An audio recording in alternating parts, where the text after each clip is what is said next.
There's nothing more liberating than going against the grain and doing what's best for you. I knew that I had the potential to move across the country with no job and no concrete plan, but that ended up being the best decision that I've ever made. So tell me what you need from me now. I'm not what you need to be now, cause I'm done with it now. No more damages now. Welcome back to my channel. My name is Taylor Howard, also known as Tay Millie. And on this channel, we are talking all things 20s, okay? Be sure to like, share, comment, subscribe, because there's so much in store. Without further ado, let's get into today's topic. Which brings me to my first step, is making the decision to move. Now, I know that's easier said than done, and everyone has a different timeline as to when they want to move, but making a decision in your head that I am going to move is a game changer. I honestly believe that you are the result of your own decision making, and I also believe that one of the greatest gifts in life that we were given is the ability to choose. And so I chose that I am going to move to DC by March, and I made that decision in January. And so some steps that I took to move were, I started getting boxes from Home Depot.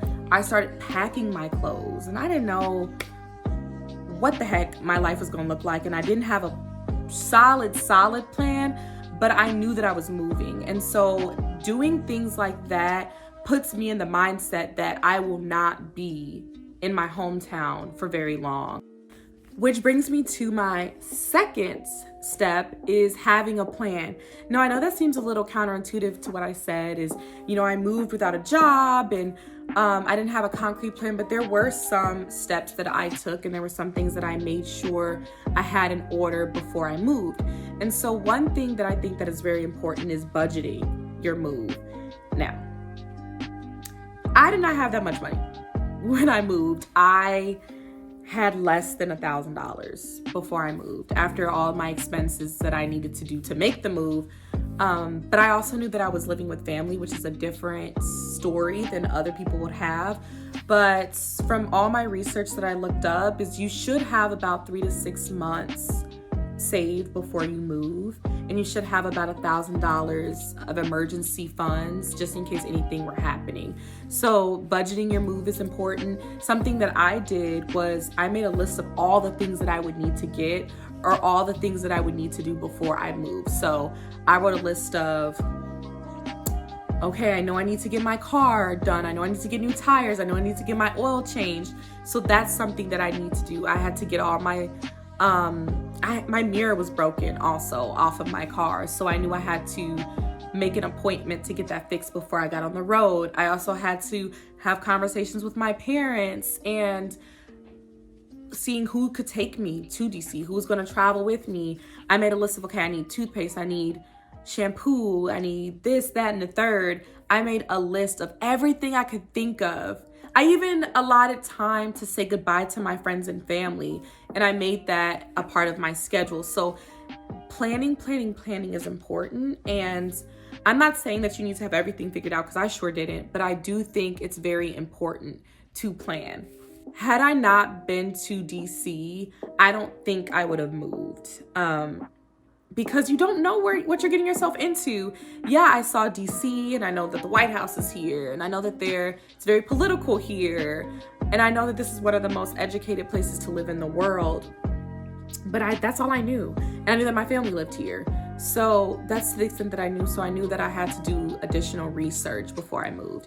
Great resources are the Census Bureau, that gives you insight on the demographics, what's going on, the population, all the things that you need to know. Another place to visit is datacity.com, and that gives you insight on crime. And obviously, DC, the DMV, is huge.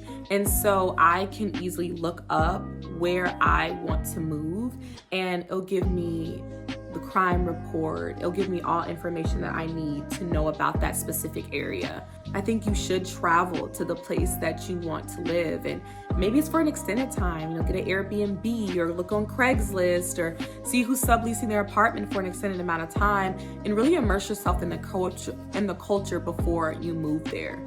So that is my suggestion. Or take a weekend trip and explore all the things that you want to explore, because you never know until you go. So, and you won't be blindsided. So that is my suggestion. Another great resource is YouTube.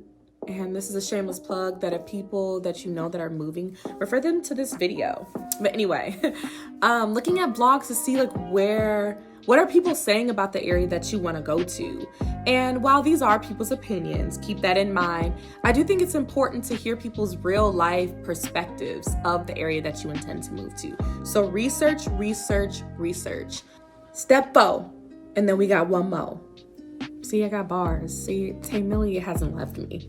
But step 4 is seeking counsel or mentorship. Now, this is not me saying, ask every person that you know what their opinion is of you moving, because I do believe that sometimes there are too many cooks in the kitchen and they can deter you from a plan that you have, and you only know what's best for you. And so that's not what I'm saying. What I am saying that there are people in your life that can weigh in on what you want to do in your life, and there are people that you can lean on to help you make the steps that you need to be your most successful you. And so something that I did is I recognized like, yeah, I am not good at finances, and I am not keen on what steps I should be taking to move. And so someone that I really have leaned on a lot is someone that I consider a mentor. Her name is Tamara, but she was a financial advisor, and I took finance classes, and I really invested in that because I knew that money has a lot to do with me moving. So I took classes. I weighed in and asked some of my loved ones and some of my close friends that prayed on behalf of me and affirmed me and told me like, yeah, it don't really make sense. But guess what? I know that you know what's best for you. And so I'm going to stand by you. That made all the difference, because honestly, I feel like I was being stupid.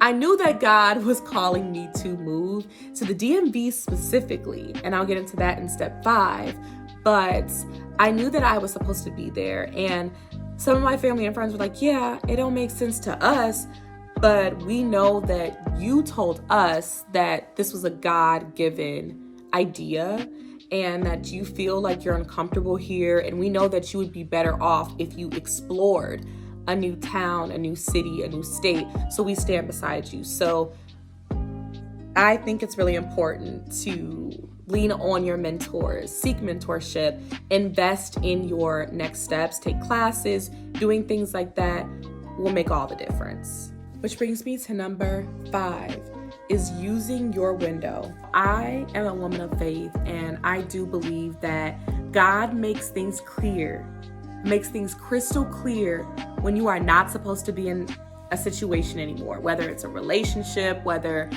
it's a home situation, whether it's a job. God will make it very, very clear, and you get uncomfortable, you are confused, it no longer makes sense to you. And so I did believe that I had a window, and I didn't use that window back in October, and everything was in haywire after that. Everything was wreaking havoc. I was like, oh my God, Lord, like, why are things not working out?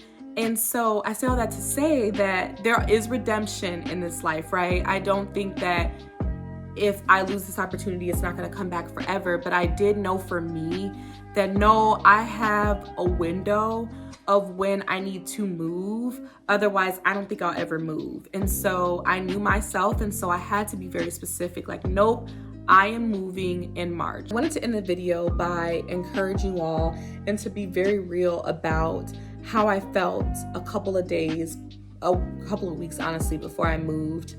I was getting kind of sad because I had to understand that I had to grieve the life that I once had. And I don't know if a lot of people talk about the fact that you do go through a lot of emotions and feelings, because your former life will not be what your new life is. And so I think when you do what's best for you, and when you understand that this is a growth opportunity for me, growth can still feel like a loss. Growth can still feel hard and lonely, and it could be isolating, but there is really something beautiful on the other side of doing something hard and doing something against the grain. And so I wanted to normalize the fact that while it is beautiful to move, and it's a blessing to move, and it's exciting to move, it's also scary.